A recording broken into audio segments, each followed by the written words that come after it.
What's up guys? Ngayong gabi ay pumunta kami sa labas ng bahay para bumili ng ulam namin.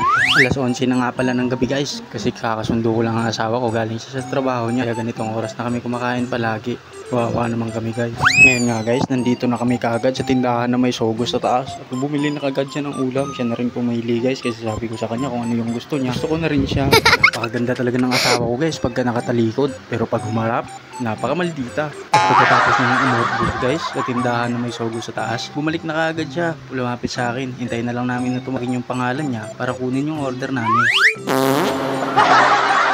At syempre, habang hinihintay ang order ay labing-labing muna kami dito sa Gedli. Tamang inggit na naman sila. Ay, sana all, sana all. Medyo natagalan nga yung order namin guys, kaya kung ano-ano na pinagagawa nitong isa. Ay, tingnan. Ay, ano na pinagagawa mo, Inday?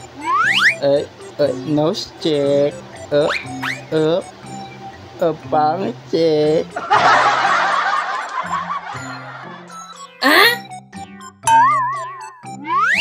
Wow!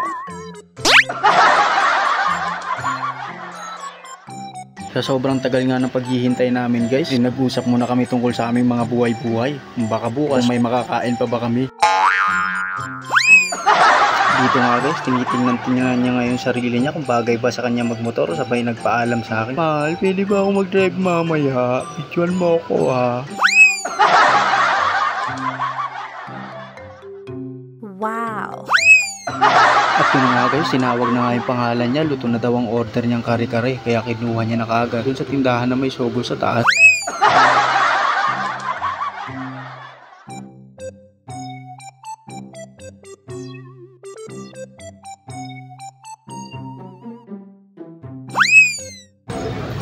Hindi siya nakasama, mahal. Hindi nakasama saan? Yung sarko. Ayun. Oh, ilalagay mo pa yan doon pagdating sa bahay. Ganyan, mahal na.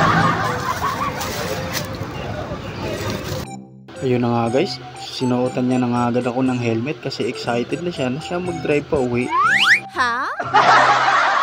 Pero sa totoo niyan guys, kinabahan talaga ako nung sinabi niya siya magdadrive. Pero wala namang problema guys, marunong naman siya mag-drive kasi siya nagturo sa akin paano magmaneho ng motor. Ha? Wow!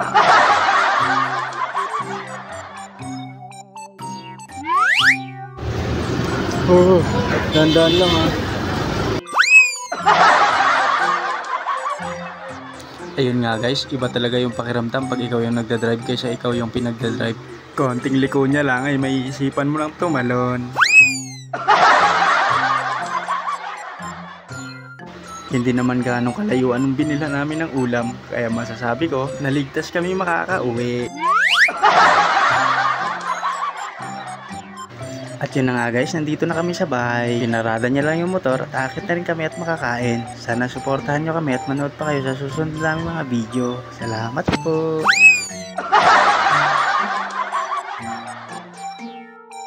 At yun na nga, nakarating na lang kami sa bahay at nagtuturuan pa kung sino bibili ng yelo. Ha?